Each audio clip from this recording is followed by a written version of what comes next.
First time vote দিলাম, খুবই আনন্দিত। কালকে রাত থেকে অনেক এক্সাইটেড আর কি, যে ভোট দিতে আসবো, প্রথমবার ভোট দিব, কাকে দিব না দিব। 41টা ভোট যেহেতু আমাদের হল আর কেন্দ্রীয় সংসদ মিলে ভোট দিয়েছি সকালবেলা।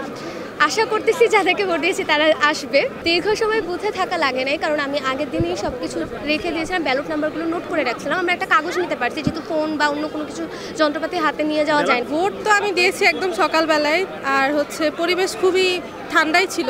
ইট ওয়াজ গুড। কাগজে লিস্ট করতে হয়েছে, মানে সবার ইস্তেহার পড়ে কাকে দিব না, এই কদিন ধরে দেখতে হয়েছে যে কে কাজ করছে, আগে কে কাজ করেনি। পরে এটা দেখে আমাদের লিস্টটা যেহেতু ভিতরে অ্যালাউ করছে, তো আমরা তা দেখে ভোট দিতে পারছি। 41 জনকে মানে চয়েস করতে অনেক সময় লাগছে, অ্যাজ ইউজুয়াল। মানে অনেক হ্যাসেল গেছে, অনেক হলো, মানে এত পড়াশোনা ফাইনালও করা হয় না বলতে গেলে। ভোটে যা দেখলাম ছিল সব কিছু ঠিকমতো মেনটেন হচ্ছে। আসলে এরকম তো আগে কখনো দেখি নাই, তো যেটা ভালো লাগছে জিনিসটা, মানে খুব একটা মানে উৎসব আমেজ হচ্ছে। আমাদের একটা উৎসবের মতো আজকের দিনটা কাজ করতেছে, ভিতরে উচ্ছ্বসিত এবং উৎফুল্ল আমরা যে আজকে ভোট দিতে পেরে সবাই একটা হাসি খুশি, সবাই আসলে খুবই খুশি আর কি আজকের ভোটটা দিতে পারে। আসলে কে হবে সেটা নিয়ে আমরা এখনও জানি না। আর ভিপি যেই হোক না কেন, যেই দলের হোক না কেন, আমরা চাচ্ছি যে ক্যাম্পাসের শিক্ষার্থীদের নিয়ে কাজ করুক। সব কিছু মিলায় আমি এখন পর্যন্ত আজকের ডাকসু নির্বাচন নিয়ে আমি খুবই সন্তুষ্ট। আমাদের প্রশাসন খুবই ভালো কাজ করেছে, এবং যে ডাকসু যে হবে এইটা খুবই চ্যালেঞ্জিং একটা ব্যাপার ছিল। আমি আমাদের ভিসি স্যারকে মানে স্পেশালি ধন্যবাদ দিতে চাই যে উনি যে ডাকসুটাকে যে মানে মেক ইট পসিবল করছে, এটা আসলেই খুবই আমি টু বি অনেস্ট আমি মানে ভাবছিলাম না যে ডাকসু হবে। ভোট দিয়েছি, কিন্তু এখন পর্যন্ত সুন্দর পরিবেশ বজায়, এবং আমি আশা করি ঠিকঠাকভাবে নির্বাচন কার্যত সম্পন্ন হবে এবং আজকের মধ্যে খুবই সুন্দর একটা রেজাল্ট আসবে।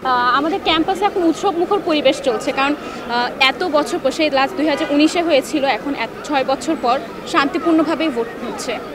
আর আমি আমার পছন্দের প্রার্থীকে ভোট দিতে পেরেছি, এটাই সবচেয়ে ভালো লাগে। অনেক ভালো লাগছে। আমি আরও আগেই ভোট দিয়েছি, আর এখন পর্যন্ত কোনো সমস্যার সম্মুখীন হইনি। এটাই খুব ভালো লাগছে যে নিজের পছন্দের প্রার্থীকে ভোট দিতে পেরেছি। গত কয়েকদিনে যে প্রচারণাটা চলছিল আমাদের ক্যাম্পাসে, সেটা খুবই উৎসবমুখর ছিল। সবাই খুবই মানে সব দলই, যারা সব প্যানেলই খুবই স্বতঃস্ফূর্তভাবে তাদের প্রচারণা চালিয়েছে, যেটা খুবই আমাদের কাছে ভালো লাগার ব্যাপার ছিল। এই জন্য আমরা চাই যে ডাকসু যাতে প্রতি বছরই হোক। আমাদের সবারই মোটামুটি ম্যাক্সিমাম ফাইনাল চলতেছে বা এক্সাম ডেট আছে। আমরা বোধহয় এত সিনসিয়ারলি ফাইনালের পড়াও করিনি। যারা ইশতেহার, মানে যতজন প্রার্থী ছিল সবার ইশতেহার, সেন্ট্রাল প্লাস হলের সবার ইশতেহার পড়া সারা রাত ধরে। রাতেও সিলেবাস অনেকের কভার হয়নি, আমরা সকালে উঠেও দেখা গেছে মানে ডিসাইড করেছি। আবার আমরা বাসে আসার সময় ডিসকাস করতেছিলাম যে কাকে দেওয়া যায়, বা কেউ কাউকে চিনে নাকি যে ভালো কাজ করে। এভাবে আসলে আমরা অনেক যাচাই বাছাই করে প্রার্থী নির্বাচন করেছি ভোট দেওয়ার জন্য। খুবই ভালো লেগেছে, খুবই এক্সাইটেড ফিল হচ্ছিল তখন। মনে হচ্ছিল যে খুবই দায়িত্ব নিয়ে দিতে হবে যাকেই ভোটটা দেই না কেন, যাতে যোগ্য কেউ আসে সেই চিন্তাও মাথায় ছিল। মানে আমার হল ছিল ঢাকা ক্লাবে, সেখানে আমি দেখেছি যে খুবই সুশৃঙ্খলভাবে সব কিছু হয়েছে, আমার বেশি সময় লাগেনি। ফর দ্য ফার্স্ট টাইম প্রার্থী হতে পেরে প্রত্যেকটা হলে রিচ করতে পেরেছি। মেয়েদের 5টি হল, সায়েন্সের হলগুলো, আমার হল পাড়াতে হল বা বিভিন্ন সলিমুল্লাহ হল থেকে শুরু করে প্রত্যেকটা হল যে আমি এঙ্গেজ করতে পেরেছি, রিচ করতে পেরেছি, সেটাই আমার জন্য সবচেয়ে বড় পাওনা। ভোট কাস্ট করতে পেরে অবশ্যই ভালো লেগেছে যে এখানে কোনো ম্যানিপুলেশন ছিল না, আমাকে কেউ মেন্টালি হ্যারেস করে নাই বা প্রেশার ক্রিয়েট করে নাই। সেখান থেকে আমার একটা মেন্টাল পিস ছিল যে আমি যে যাকে নির্বাচিত করবো, যাকে আমার ইচ্ছা, আমি তাকে ভোট দিতে পেরেছি। আমাদের মধ্যে থেকে যে যেহেতু আমরা সবাই জিতে যাবো, কারণ এটা এমন একটা এনভায়রনমেন্টের মধ্যে নির্বাচনটা হচ্ছে। আমরা একটা গণঅভ্যুত্থানের মধ্যে দিয়ে এসেছি, এর পরবর্তী সময় এখন আমাদের একটা ডাকসু নির্বাচন হচ্ছে, এবং আমরা আশ্বাস দেখছি যে আমরা পরবর্তী যে ডাকসু নির্বাচন 2026 সালে হবে, এর একটা প্রতিফলন আমরা এই নির্বাচনের মাধ্যমে দেখতে পাচ্ছি। যে ছাত্র সংসদ যেখানে নেতৃত্ব বেড়ে আসবে, যে শিক্ষার্থীদের ম্যান্ডেট নিয়ে, সেখানে যদি ইঞ্জিনিয়ারিংয়ের মাধ্যমে যে শিক্ষার্থীদের ম্যান্ডেট ছাড়া মানে কোনো মাধ্যমে ভিপিজিএস নির্বাচিত হয়, সেক্ষেত্রে তো বাংলাদেশের মানুষ যে প্রত্যাশা নতুন নেতৃত্বের যে ব্যাপারটা, সেটা হবে না আর কি। ডাকসু নিয়ে দেশের মানে ঢাকা বিশ্ববিদ্যালয়ের পাশাপাশি সারা দেশের মানুষের একটা প্রত্যাশা থাকে। সেই জায়গা থেকে এই ছাত্র সংসদের যারা নির্বাচিত হবে তাদের প্রতি অবশ্যই দেশের মানুষ, মানে বিশ্ববিদ্যালয় সারা দেশের একটা দায়বদ্ধতা থাকে। সেই জায়গা থেকে আমার প্রত্যাশা থাকবে অবশ্যই তারা শিক্ষার্থী এবং দেশের মানুষের জন্য কাজ করবে। 5 বছর যাবত ক্যাম্পাসে আছি, এটাই আমাদের প্রথম ভোট, আর জীবনেরও প্রথম ভোট এটা আমাদের। সো আমরা অনেক এক্সাইটেড ছিলাম সকাল থেকেই, এখনও আছি। কে হবে, রাতে আমরা পাবো রেজাল্টটা, সেই পর্যন্ত আমরা সবাই অনেক এক্সাইটেড।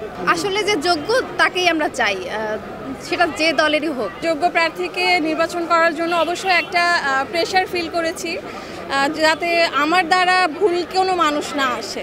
বর্তমান যে পরিস্থিতি সেটাকে আরও যাতে এগিয়ে নিয়ে যেতে পারে, আমাদের ক্যাম্পাসের উন্নতি হয়, এই ধরনের কেউ যাতে আসে এটাই চেয়েছি। এই জন্য অবশ্যই স্টাডি করতে হয়েছে, লিফলেট পেয়েছি, তারপর বিভিন্ন সোশ্যাল মিডিয়ায় যেসব ইন্টারভিউ দেখেছি সেই অনুযায়ী ওদের কথাবার্তার ভিত্তিতে ডিসিশন নিয়েছি যে কাকে ভোট দেব।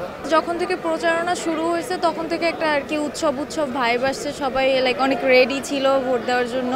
তো কালকে রাতে আবার আমরা সবাই একসাথে বসে ঠিক করছি যে কাকে কাকে ভোট দিব, মানে ঈদের চাঁদ রাতের মতো অবস্থা হয়েছে আর কি কালকে। কিছু কিছু প্রার্থী হচ্ছে আমি পার্সোনালি চিনি, তো ওনারা আগেও কাজ করছে, তো ওনারা যে ইশতেহারগুলো দিচ্ছে আমার মনে হয় ওনারা করবে, বাট বাকিগুলো আমি তেমন একটা জানি না, আমি দেখিও নাই। তো যাদের চিনি আমি তাদেরকে আর কি ভোট দিছি। আমি যাদেরকে ক্যাম্পাসে দেখছি পরিচিত আছে যারা, মানে আমি অলরেডি আমি অনেক বিচার বিবেচনা করেই দিছি, বাট যারা হচ্ছে আগে কাজ করছে আমি তাদেরই দিছি। তো ওনারা যদি জিতে আমার একদম বিশ্বাস যে ওনারা কাজ করবে।